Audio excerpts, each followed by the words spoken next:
And now, Society Network presents Amber Lucille. On a dark, lonely night, I came to you and looked you in the eye. All right, welcome back to Society's Network, and I have a unique privilege of introducing Amber Lucille here on the network. Amber, welcome to the show. Hey, how's it going, everyone? It's been amazing. So, you were back on the show with me on the KBA 103.9 FM Homegrown Hour. Right. Okay, so what has Amber Lucille been up to since, the last almost 2 years? Yeah, in fact, it was right before the pandemic hit that I was on the show, within a couple of weeks where everything shut down. So it was interesting because life has changed enormously and completely since then. So I'm glad to be back. Okay, excellent. So, it definitely changed on all of us. You know what I mean? It was like a domino effect in the music community. A lot of people are like, Mel, what happened to the society? And I was like, easy. The musicians are at home. Yeah, everybody's still afraid, and in fact, a little bit of going out. Everybody is. Amber, on that one, I think they just turn their TV off. Yeah, that's true. Turn the TV off. I, in fact, can attest to that because we watched PBS every single day from the beginning just to figure out what was happening.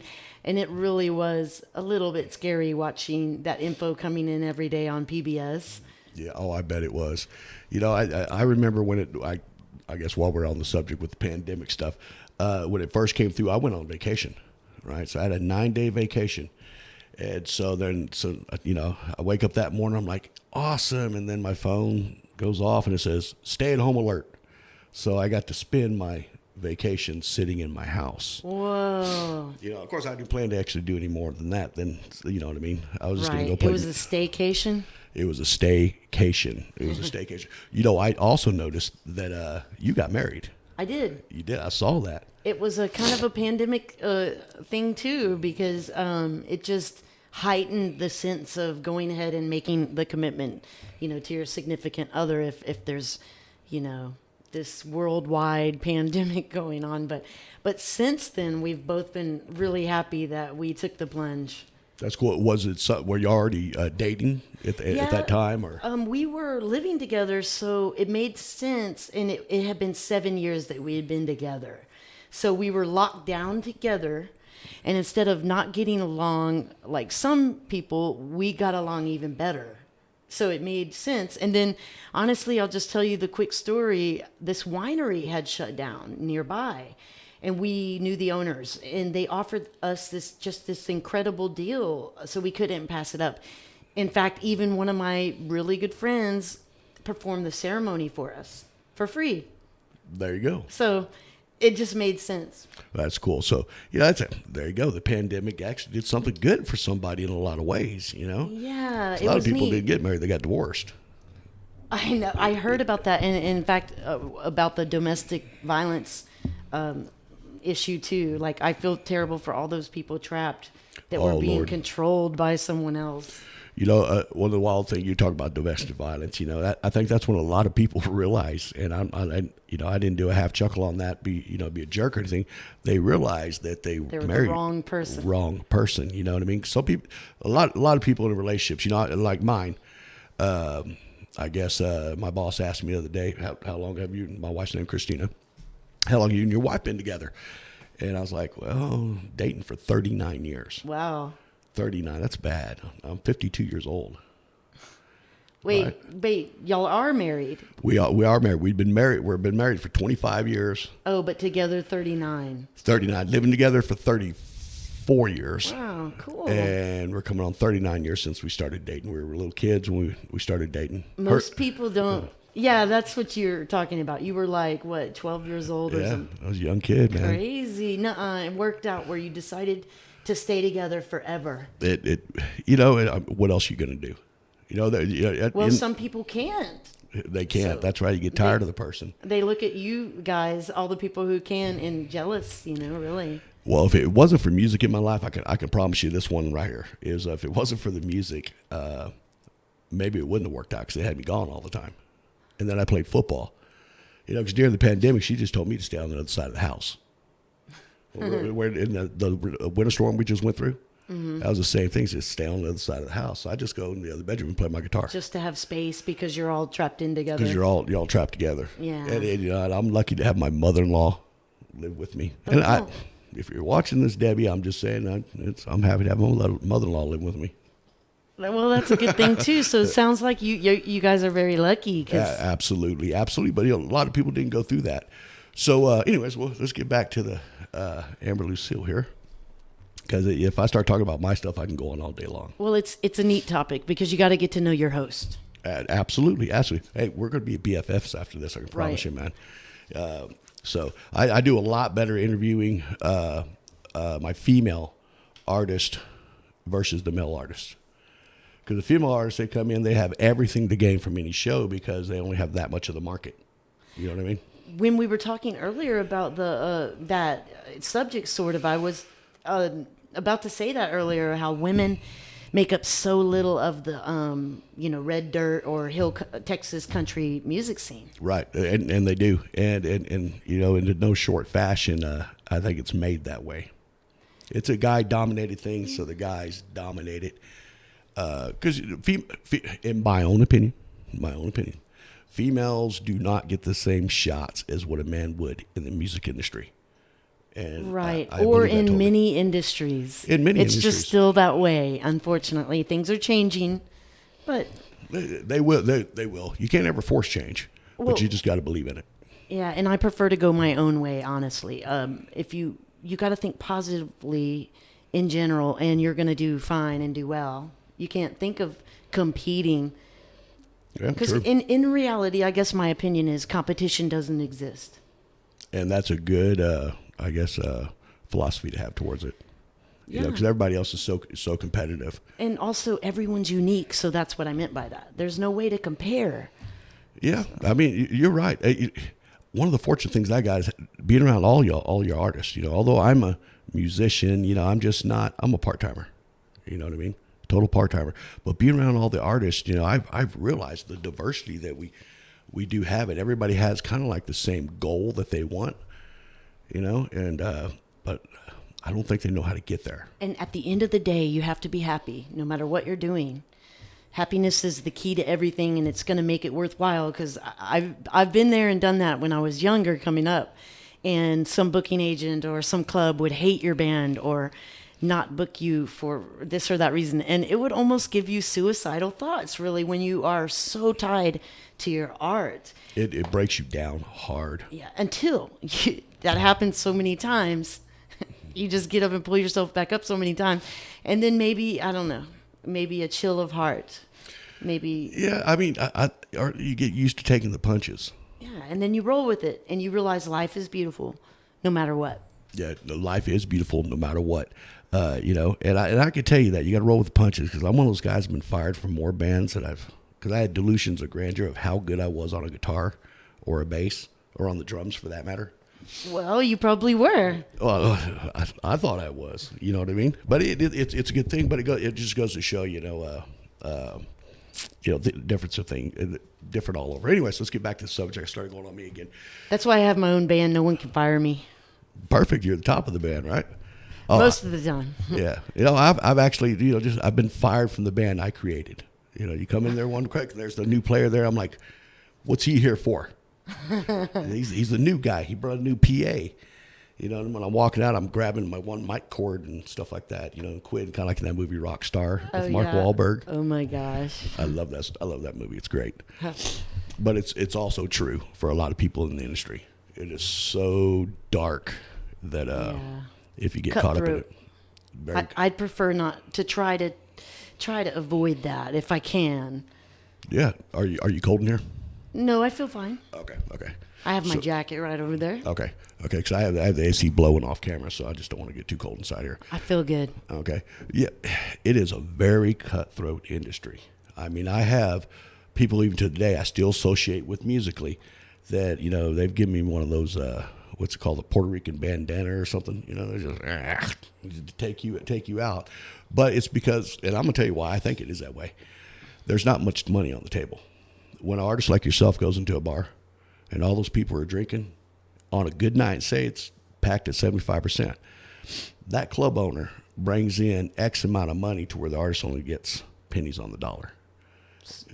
Yes, pennies on the dollar, most likely, but sometimes it can work out well depending on the size of your band and, the quality of the music and the interaction with the crowd, the tips. And we play as a trio for that exact reason, so that we can make a living in Austin, Texas. Okay, so who's all in the trio, if you want to talk about who your band is? So right now, when we perform as the band, I will switch to bass and play bass and sing.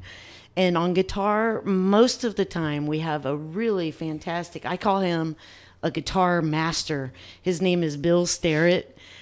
He's been around Austin for a long time. He's a major country guy, but can also rock out. So I love that we play variety. I have to. I get kind of bored if I were to play one style all night. Right, so you want a little bit difference. Mm-hmm. Oh. So I'm glad he's very capable.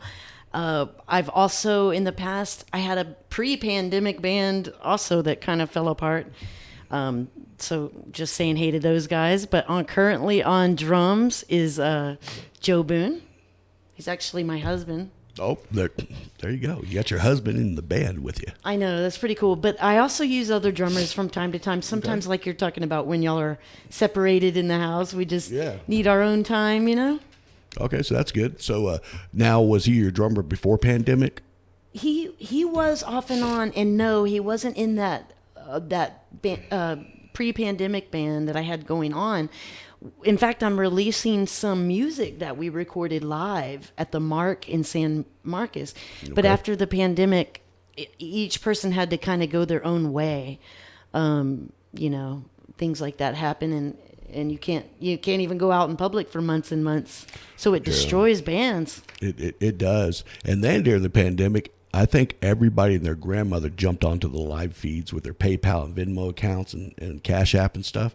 I mean, you couldn't go anywhere on social media without people playing, Yeah, and at I didn't do it as much as I probably wanted to, but at the beginning there were some very generous donations right at the get-go, helping musicians out, paying the rent. And then it all dropped off. Because it became too much. I think so, unless you've got some hardcore fans that want to support you. Yeah, I know some people, like, I'll say it again, John Arthur Martinez. I mean, that guy, if it wasn't for his patrons, he said it in on his show here on Society Network. If it wasn't for the patrons on his show, he probably wouldn't have made it. He was having to do those things once a week. Boom, and that's how he was paying his bills. And wow. So, it hit a lot of the people around me. I mean, hard, especially up in this neck of the woods, right? Because up here in Marble Falls, there is not a lot of places to play, and the places that that you can play out, you have a waiting list because they have they have their staple people that play there or their house bands, and so you got to one of their house bands has to age out, grow old, move away or something for anybody else to get in there. So it was real tough. That I wanted to do it because I have my own band, the Highsmiths. I wanted to do it, but we didn't do it because we didn't want to siphon any money off from the full-timers. Because we're called weekend warrior musicians. We all have our day jobs and we play on the weekends, or not as much anymore since I've been doing this. But anyhow, we didn't want to siphon any type of money away from anybody else. Oh, well, currently there's a lot of shows out there available now, finally. Awesome. Okay. So real quick, because of our time constraints, what's the first song that you're going to be playing for us today on Society Network? I'm going to play a song from my first record, the title track. It's called All the Beauty and the Love. All the beauty and the love. All right, here we go. Amber Lucille playing her song, All the Beauty and Love. Hey guys, I'm Amber Lucille. I'm going to play my song called All the Beauty and the Love. It's from my first full-length CD, the title track.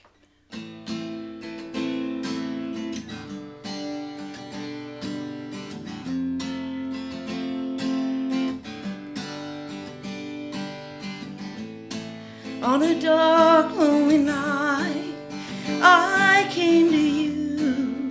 I looked you in the eyes remember all the bad times, all of the lies, dreamed of a life where I wouldn't fight.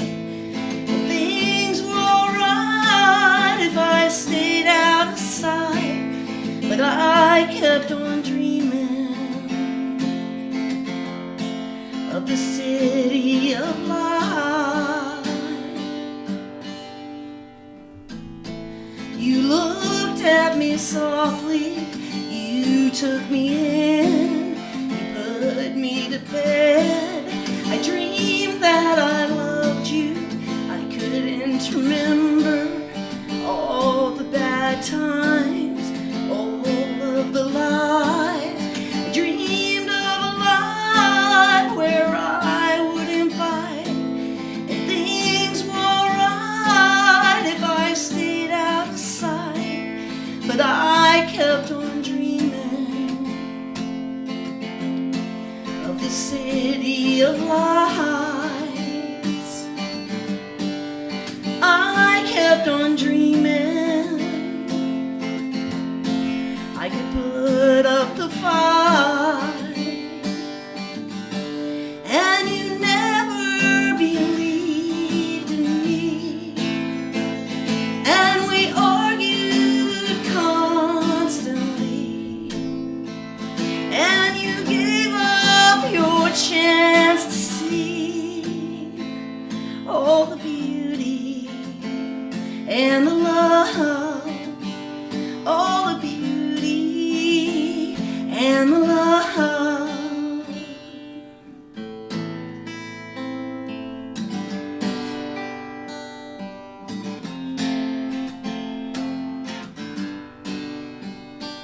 And you never believed in me, and we argued constantly, and you gave up your chance to see all the beauty and the love, all the beauty and the love, all the beauty and the love, all the beauty and the love.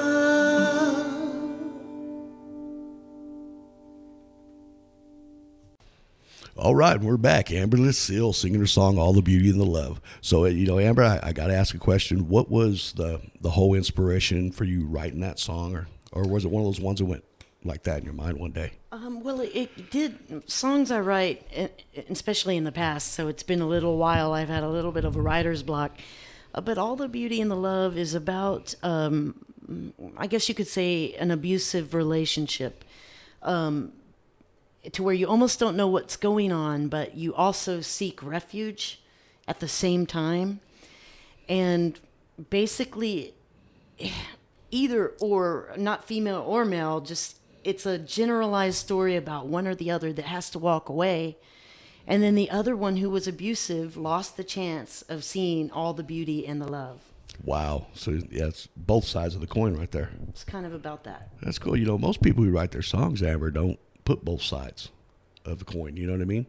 The one that walked away and then what you could have. If I was catching what your meaning was on that. Yeah, and it is sort of that way, but it is a sort of a story about one person, kind of the abused person that decided to get away and have, and they were a lovely person inside that the person could never see. That's what it's about. Yeah, they can't be released. God bless you. When I think of domestic violence, it gets underneath my skin.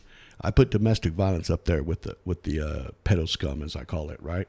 I do, and I hate to say that on the show, but I do. I put it right up there with them because no one has a right to lay their hands on anybody else. Right. It's unless it's different circumstances. You're protecting somebody or whatever like that, right? But just in the relationship, my mother, God bless her soul, she was in an abusive relationship when we were younger. You know what I mean? And I fell for her because she's a beautiful person. And you had to watch it. We had to watch it. She was in it until we got big enough to stop it. Man. And then all 5 of us stopped it because I have 4 brothers. Right. You know well, she's lucky. she didn't get caught up in it too long. No, we were able to get it out and made sure he never came I back. feel sorry for that guy. I tell you what, he started crying when we pulled the duct tape. It's like, you were never touching our mother again. Oh my gosh. That was, for all the haters out there, that was figure of speech. Okay, we did not use trash bags and duct tape on him at all. We didn't, although we wanted to really bad. Okay. So Steve Bigler, he was in your other band, right? We all went to Belize together and played music at the Barrier Reef Sports Bar. And we brought a drummer. Steve played bass, and I played acoustic guitar. Okay. It was really fun. Like I said, in crazy times, because I wish I had known that the pandemic shutdown was about to happen, like 2 months basically after that. Yeah, it was wild. So, okay, because, Steve was the one who booked you. On your show. On the other show, the KBay 103.9 FM Homegrown Hour, and I say that in one breath. Jesus Christ. I still can do it. So he wasn't part of your band. Y'all went to Belize with him, or? Yeah, he basically had the hookup of going and playing at that bar with the owners being his really good friends from out here in the Spicewood Marble Falls area.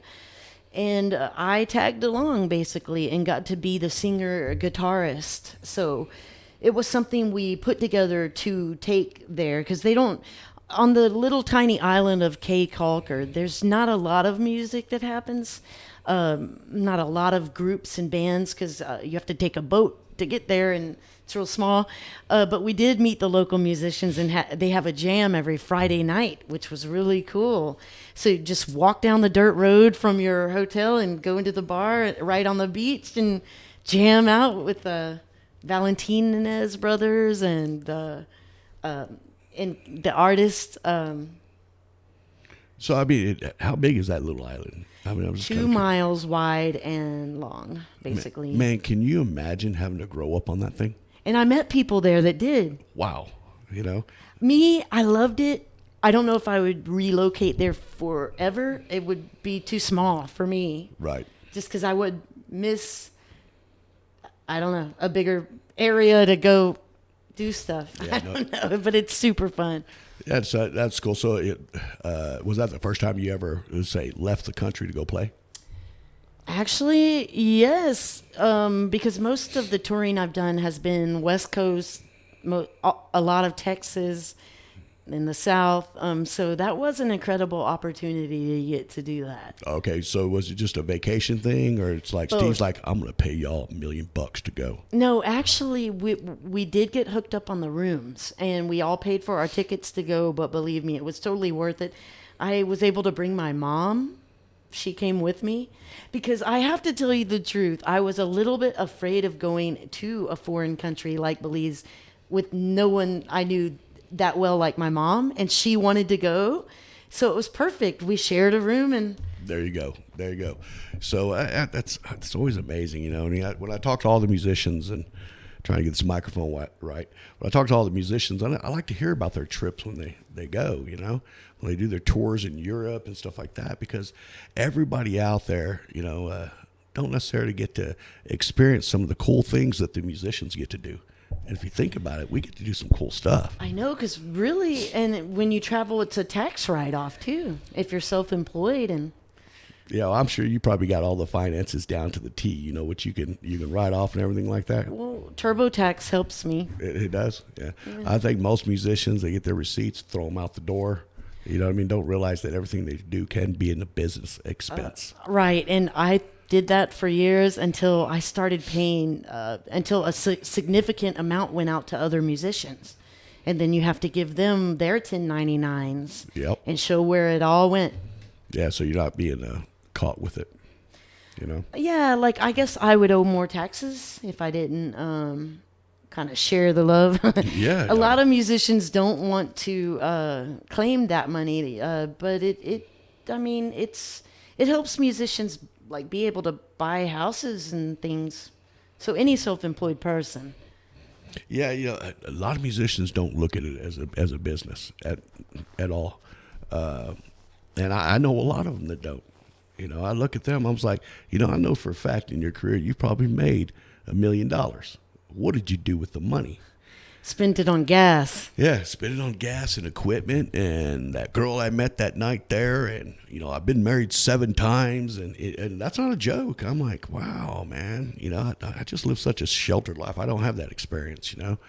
I mean, a little bit when I was in Hard Right. But so, you've also been hooked up for 39 years, so yes, totally. That's a way to kind of be a little secluded from. A lot. Yeah, everybody goes, Mel, have you been locked in a room somewheres, man? Because I don't get certain things. Somebody could tell me a certain joke and I won't get it. I'm like, huh? You know, it's just. Did y'all raise a bunch of kids? We did. We have three. I have 3 children and 4 grandchildren. Wow. That takes up a lot of time. It really did. As a matter of fact, you know, when we get done this show tonight, in our green room. Don't let this wall fool you what you're seeing right now, because it's 100% green. Right? It's green there. It's so green. It looks like Kermit the Frog. Yep. We're living in Kermit's lair in here. So I get to go get my grandson, and I get to have him for the night. So that's really cool. Oh, nice. Yeah, you know.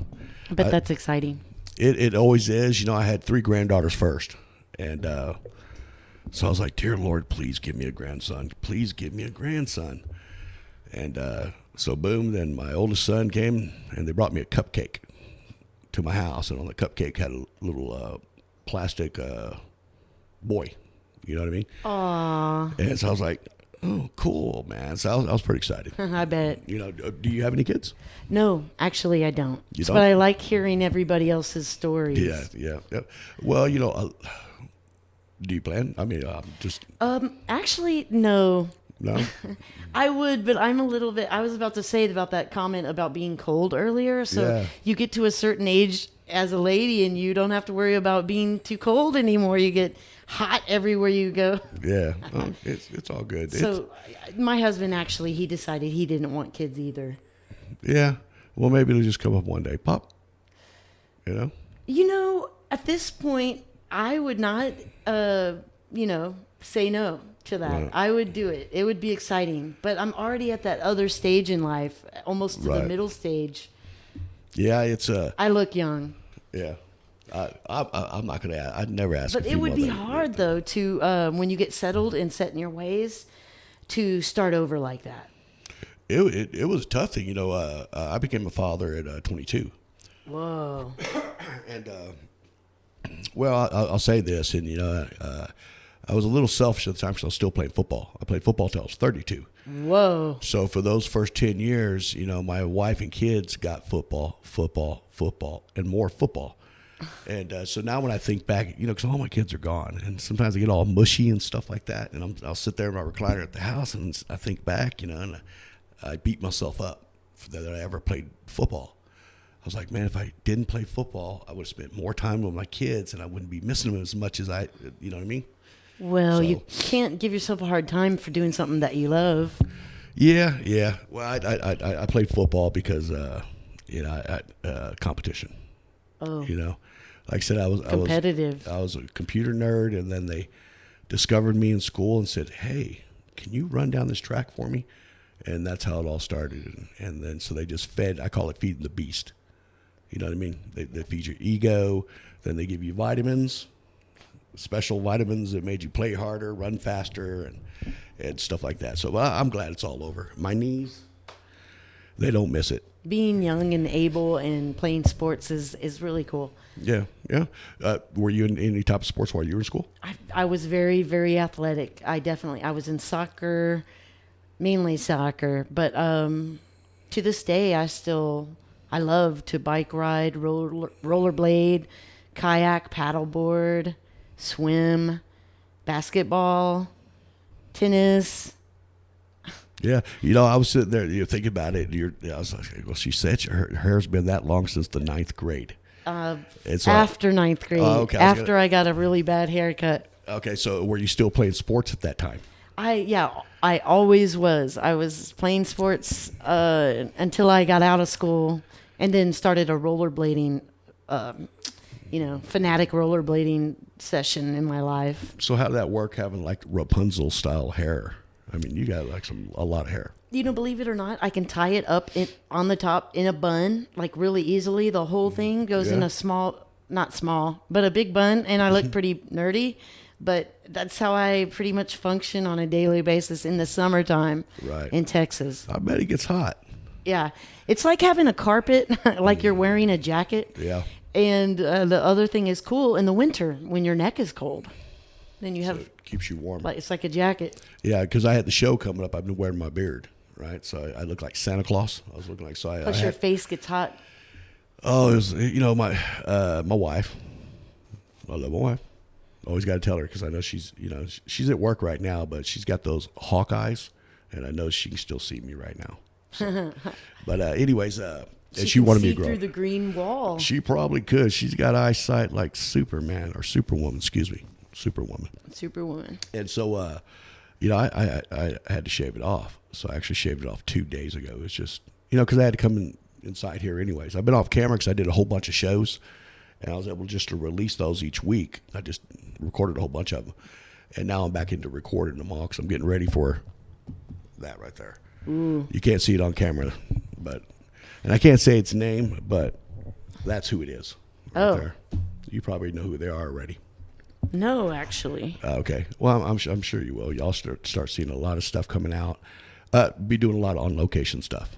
Cool. And I don't mind doing that. If somebody's venue is close enough to me, all they got to do is say, hey Mel, I'd like to shoot the shows through the network, and all they got to do is just hop in. I give them temporary admin pass, and they go in. And, pow. Wow, cool. It just gives everybody a larger platform. But most people, you can't even get them to record their shows. It's hard. I did buy something cool recently. It fits into my iPhone, and it's a Shure microphone that's one of the best for, and so it made going live so easy because you just set your phone. It comes with an app that you can EQ. $149. Well, it's the. It was so worth it. I wish I had it right here. It's in my bag over there to show everybody. But it plugs right into your phone. It comes with an app that you can EQ it. Say if you have a loud band, you can tell it that it's loud and it'll back it off. Or for acoustic, you can enhance that. And that made me able to go live a lot faster and easier just because it just plugs right into your phone like a charger. And it's a little Shure microphone, one of the best brands out there. Yeah, no doubt. And for streaming. It's good. Do you do a lot of streaming?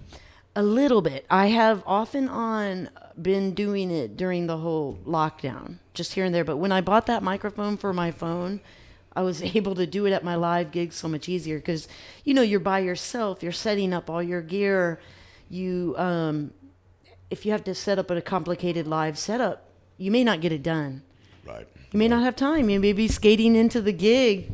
It's hard. It's hard for a lot of musicians because, I'll just say we have a lot of stuff we have to unload, set up, and then to worry about to get your stream right and stuff like that. You know what I mean? So yeah, it's crazy. Somebody thinks. That's why it's been a nice break. Sorry about that. Okay, I got it. That was them. Oh, cool. Sending me a message. But we can't say their name. I can't say their name right now. I go on the 26th to which is 2 days after the show's airing right now on the 24th. Oh, sweet. So anyway, I go 2 days after that and then go through the details. So once again, because my time is getting us, what is that second song you want to show everybody your amazing chops with? I'm going to do a song called There's a Promise. It's the latest song I've written, but it's been a little while, actually. It's a song about love. All my songs are love songs, but this one is about someone who doesn't even exist. It's just an imaginary song about trying to find your soulmate. There you go. There you go. Okay, here's Amber Lucille. There's a promise.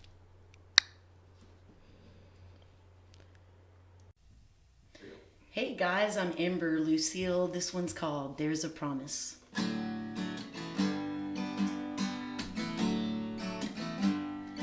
Think I should tell you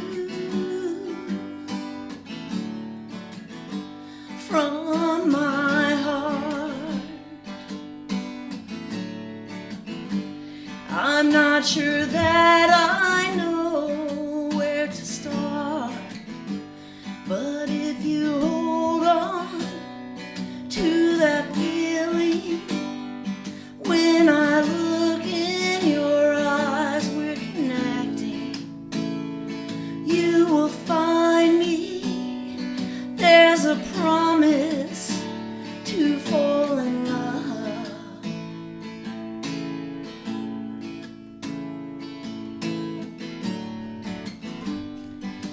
I should tell you who I am. I'll start by telling you that I can hold on to that feeling when I look in your eyes. We're connecting. You will find me. There's a promise to fall in love.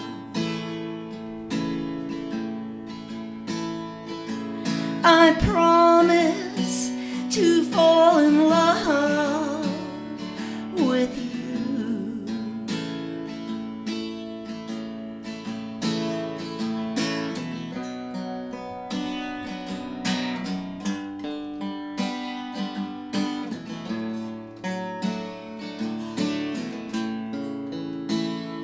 You will find me, I will find you.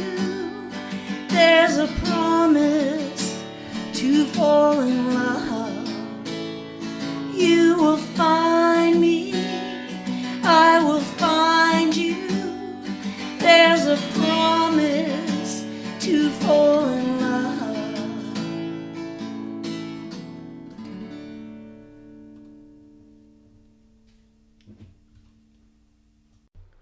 All right, we're back. That was Amber Lucille doing her song, There Is a Promise. So, Amber, I know at the beginning you explained a little bit about it, so is there any more depth you want to talk about that song? Yeah, it was just interesting. I was on the verge of doing a recording session, and it just all came out all at once, this new song, on my way there. So I was glad about that. It's my latest song I've written. It's basically written for someone who doesn't exist yet. So it's finding your soulmate and just believing that they're out there, for sure. Yeah, no doubt. There's so many people that search so hard for their soulmate. I think they reach and grab the wrong star every time. If you try too hard. If you try too hard, Yep. You try to see something that's not in somebody.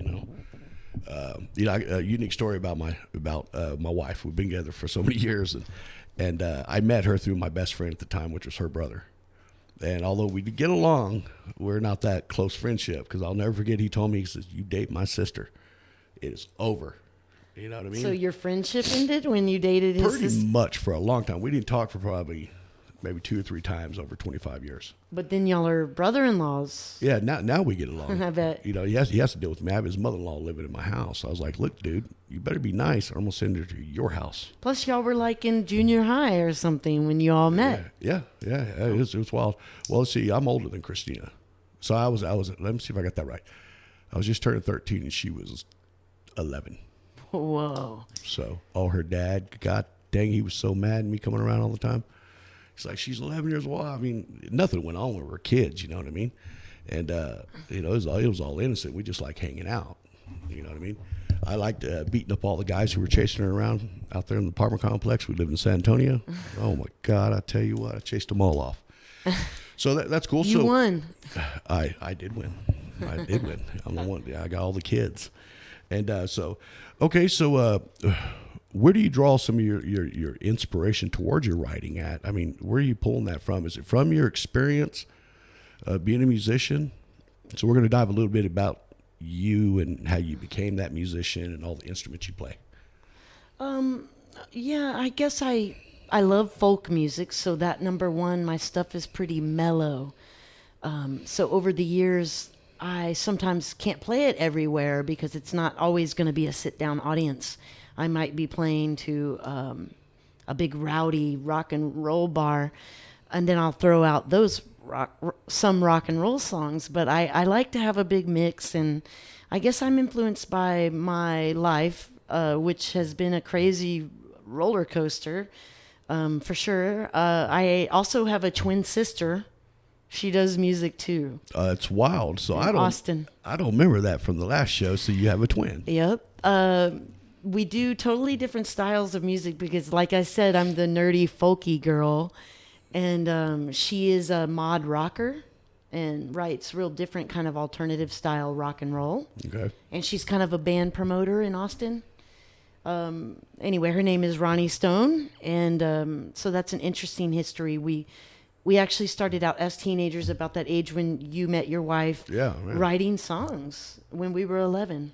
Okay. We wrote our first song.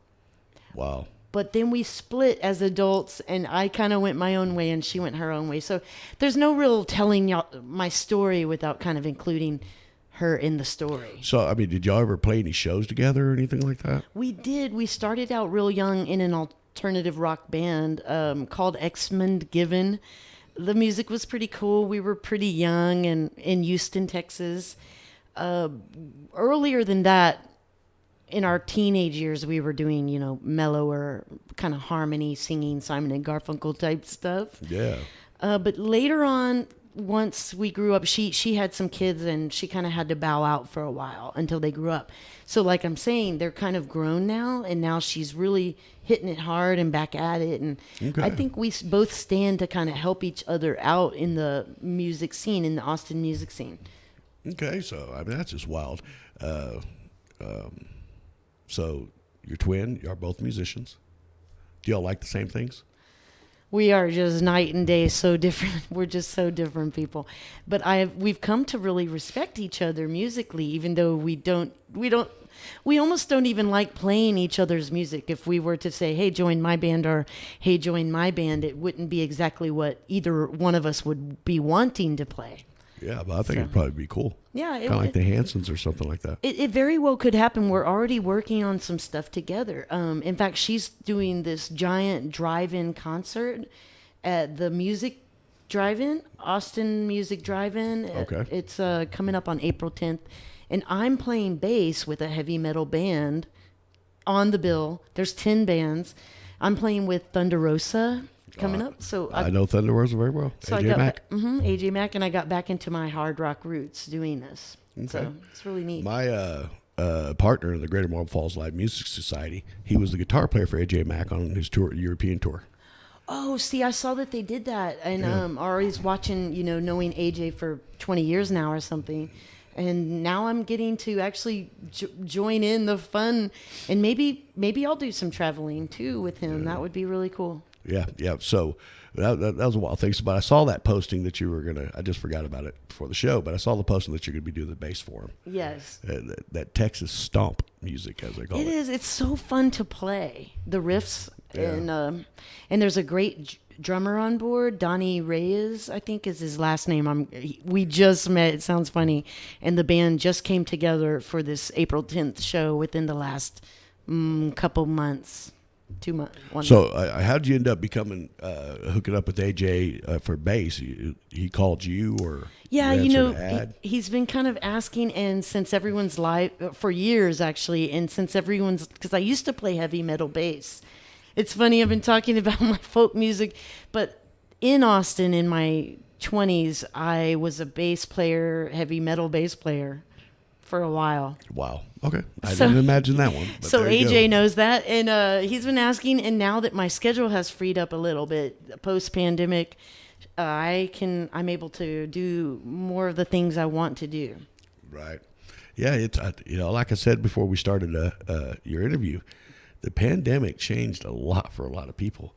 And although there's a lot of people out there playing, it how can I say, it's kind of like, the Serengeti in Africa, you know what I mean? You either have the feast or famine.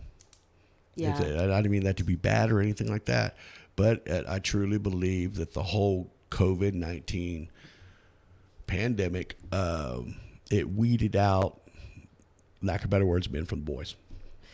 Yeah, maybe if your heart and soul wasn't completely into what you were doing, right. you went your own separate way.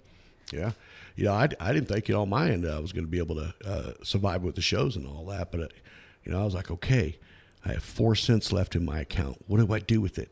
I got to open my own studio. I'm glad you did. I was watching your shows during the pandemic. Yeah. I want to put out some good programming. And I think this is going to be one of the better programs. I mean, your show on K-Band had a lot more listeners than most. So This is really fun. Thanks for inviting me. No, I'm glad you're here. It's my honor. Believe me, totally, 100%. I'm honored to have anybody in here.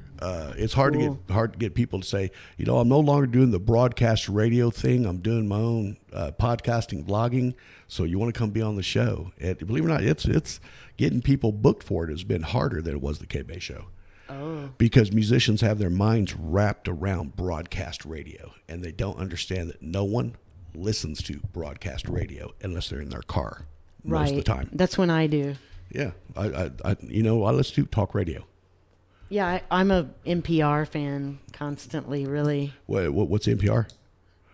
NPR. Yeah. PBS, NPR. Okay. The public radio, like. Yeah. Okay. There you go. It just gives you your daily news, and Yeah, it's so hard to get some good news these days. Yeah, exactly. But there is a lot of good news on the horizon, it being spring and finally, restrictions being lifted. Not that I want anyone to go out and get sick, but just so happy that it feels like life has come back. Like life is coming back to life again. You're starting to sense that. I am too. I see it a lot. Our little area here in Marble Falls, Texas, which is not the center of Texas, but I believe it is. You know what I mean? Marble Falls is so beautiful. I was out here playing every month for the last 5 or 6, 7 years. At Docks, correct? At Docks. That's right. And maybe they'll That's right. start again since they can open up fully now. They would. There's a whole bunch of different places open up here in town.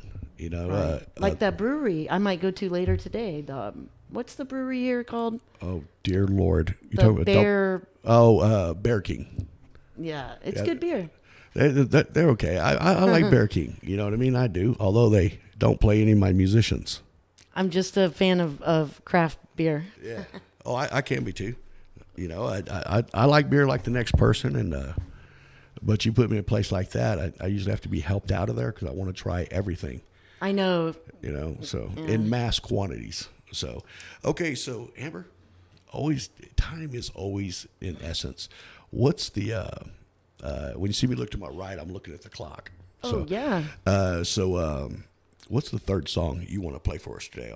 So I'm going to do a song called That Love That Never Ends. It's the title track to my last CD that came out, last full-length CD. It's on iTunes and everywhere else you can stream music. This is one of my favorite songs that I've written. Favorite songs? And you weren't joking when you say they're all about love. They are. Yeah. I know 2 of them today have that title of love in the title. So hey, that's good. The only thing that's going to heal this world is love. Right. Let love rule. Let love rule. I agree. So here we go. We have the very talented Amber Lucille playing her song, That Love That Never Ends.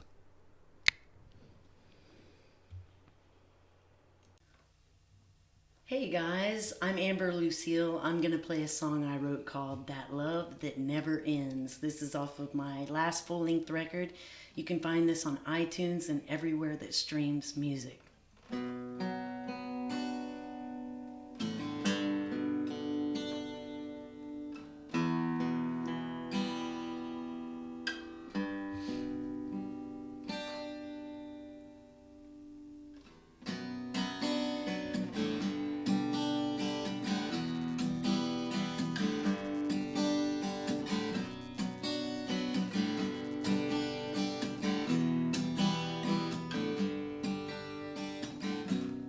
Who am I without your touch? What have I become? We survive under the gun. Leave it all and run. I can run. Who am I without your love? What will I become? Can't believe I need you so much. Please let me run.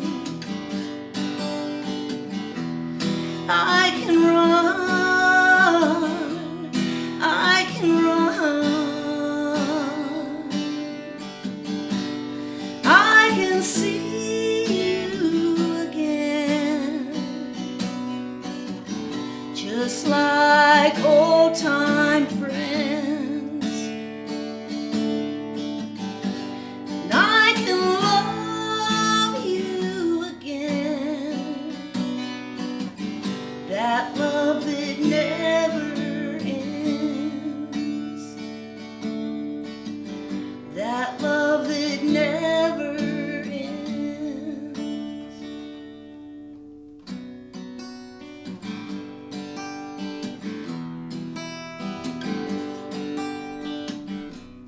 Who am I without enough? Where have I come from? Can't hold on to all of this stuff. Leave it all and run. What have I become? I can run, I can run, I can see you again, just like long lost friends. And I can love you again, that love that never ends. And I can love you again, that love that never ends, that love that never ends, that love that never ends.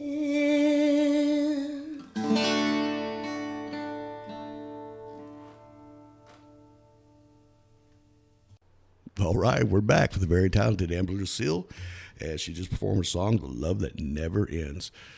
So, we know you like writing about love. Right. So, what's I'm a inside lover, not that? a fighter. Yeah, that's me also. But I think we all could fight if we had to, right? It's just. Anyways, got kind of a silent moment when I said that right there. So what was all in that pot of stew when you wrote that, the Love That Never Ends? So that is just the ultimate song to tell someone that love will never die that you have for each other, that no matter when you see each other, years may pass, and you can always rest assured that love will never end. That's basically what it's about. It is, I think it was about my marriage, a love that never ends. Yeah, it's a really cool song. You could dedicate it to her on, your next special occasion. Yeah. We actually wouldn't, when the shows air, we watch them together. We sit there right there by our Franklin stove, because I live in the country. Wow, cool. Yeah. This song is a little bit more complicated than that. It really, because I wouldn't say it has anything to do with like a super great relationship in part of the songs, because it talks about how like a young couple gets together and how you struggle so hard at first, No doubt. and may or may not work out, may be too frustrating, but that love will never end. So it's a little complicated in there and very loving at the same time. No doubt. And the little secret is all the songs that we write with the Highsmiths, they're all based on that same thing. Wow. Except for one called "This Old Truck" was the only one was never based on it, and it was the one that hit. Wow. Go figure. I gotta see you guys play. Yeah, they'll probably see in the future. I mean, the song hit. I not promoting myself. I don't want this to come out wrong. I'm not the singer in my family band, but when I was the one that wrote the song, me and the keyboard player, and we kept trying everybody. We even brought in outside singers, and no one could hit it because I wrote the melody to it. You know what I mean? and I put in all the rhyming hooks. So you sang it. Right, because I write from childhood, the childhood jingles that we know as kids, you know what I mean? The different songs we know, that's where I get my inspiration from writing because they stick in people's heads. And so it went, and that sucker hit, and it blew my mind. Wow. Cool. Yeah. Was it playing all over the radio out here? It will be soon. I'm not going to, I will not be the singer of it. I'm not a singer. Oh, you're going to re-record it. So, we're going to use our music, then bring in Well, you never know. There's all kinds of singers out there that all kinds of people like. So these guys right here, which I can't say their name at the moment, you know what I mean? They're actively looking. Wow, cool. To sing it, you know what I mean? And you better have some pipes because I did a pretty dang good job. Right? I can't wait to hear it. Yeah. Well, if you hear my voice on here, that's how I sound singing. I have one of those very deep baritone voices. So, but it's pretty cool. You can find it on Reverb Nation, and it's all over this stuff. I tell everybody, if you get it, play it, cover it, do whatever you want. But I know you're an awesome guitar player, so I know you can do those guitar chops in there. Maybe. I don't know. I mean, well, my brother. I haven't heard it yet. Yeah, you'll see it. It's pretty awesome. You can be like, God bless it. And, he did it in 3 takes because there's 3 layered guitar parts. Wow. You know what I mean? And because we play with a rhythm guitar, but in the studio it was only done with 1 guitar. The only time I ever heard is when I had to go to the studio and sing it. Wow. And I did it a year and a half later because everybody had crapped out. So the studio called me and said, hey, dude, you got to come try. And I did. So. Oh, awesome. Yeah, it was awesome. So, hey, you got any sponsors or shows coming up that you want to tell everybody about? Yeah. So right after you guys are watching this, this Friday night, the 26th of May, we're going to be at one of my favorite craft breweries. It's in San Marcos, Texas, kind of a little far away from Marble Falls, but it's at Middleton Brewery from 6 to 9. We're going to have the trio with Bill Starrett and Joe Boone on the drums, and it's going to be a lot of fun. Okay. I love that place. Great beer. Well, the greatest thing about Society Network is we're worldwide. So you're just telling everybody in every country about your show in San Marcos. Whoa. So to actually everybody watch a show, that's a long ways off for them. Yeah. But because of today's modern streaming, it's literally right there in the palm of your hands. And you can order Middleton beer from anywhere, I think. Okay, so you said Middleton beer. Is that there? I probably missed it totally, didn't I? What? Middleton Beer. Is that a craft beer place? Yep. There? Oh, okay. Yep. Craft beer. It's been open 9 years. It's about to celebrate their 9-year anniversary. Okay. Well, tell them they can always get a bottle and put it right here. It'll be all my shows. Yes, it's very good. Yeah. One other thing is this Sunday I'll be at the Pertinellis Farmers Market too in the afternoon, Sunday the 21st. I saw that ad on Facebook also. It'll be fun. It's really, really good. Giant, lots of great food for sale. People are just finding out that these farmers markets and these breweries and wineries have actually, for lack of better words, become the staple cash cow for musicians now. Yeah, pretty much. It's no longer the bars. Myself, I made more money playing a farmer's market than I did in a bar. I didn't go figure. They pay a lot of money. So how can anybody find you, Amber? If they wanted to find you, they've heard your beautiful songs. So, they're like, well, how can we find this lady? AmberLucille.com on the web. And if you just Google Amber Lucille, it's all out there. Every streaming site is streaming my 3 albums I've put out. iTunes and Spotify, Reverb Nation, Amber Lucille, and check me out on Amber Lucille Music at Facebook. No doubt. And there's also something I want to say is, a lot of people don't understand that all these sites that like Amber has up and all the musicians, because most musicians, we all have pretty much the same type of sites, right? That costs money. Yeah. That doesn't. A lot of people don't understand it, that musicians, it's not like they have, that bucket of gold sitting in the rainbow. You know what I mean? So if you see any Cash Apps, Venmos, anything like that for these musicians, please donate to them. Help them keep their sites online. Yeah, and I'm glad you brought that up because on my website is a PayPal donations button. There you go. Just in case anyone wants to help me upkeep that website. Yeah. People don't understand a musician's life. You know what I mean? You have $5,000 in equipment and a $500 car going to a $50 gig. Right? I know. I bless it. I leave here and I go to my own jam room, and it's like I walk in there and it's like, man, I've spent a lot of money in this place. Mm-hmm. And I pay rent. on it.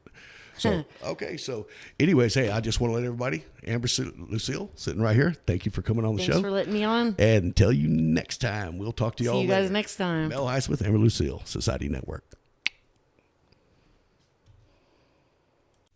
Hey guys, I'm Amber Lucille. I'm going to play my song called All the Beauty and the Love. It's from my first full-length CD, the title track.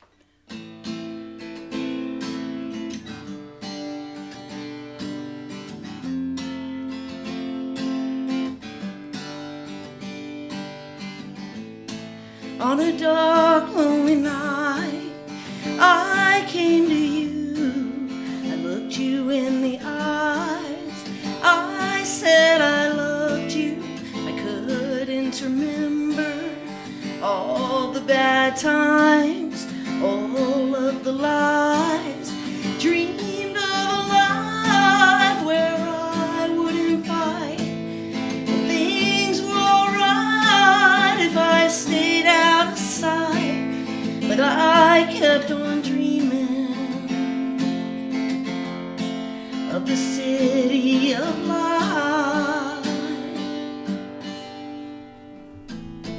You looked at me softly, you took me in, you put me to bed. I dreamed that I loved you, I couldn't remember all the bad times, all of the lies. I dreamed of a life where I wouldn't fight, and things were alright if I stayed out of sight, but I kept on dreaming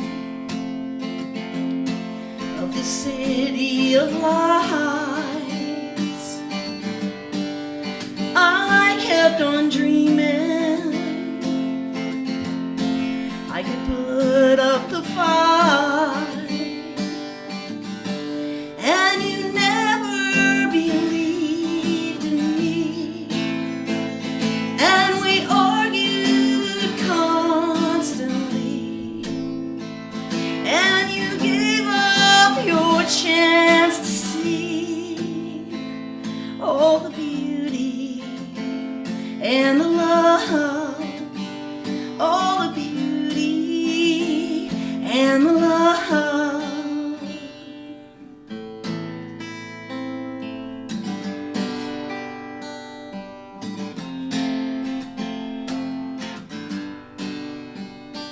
And you never believed in me, and we argued constantly, and you gave up your chance to see all the beauty and the love, all the beauty and the love, all the beauty and the love, all the beauty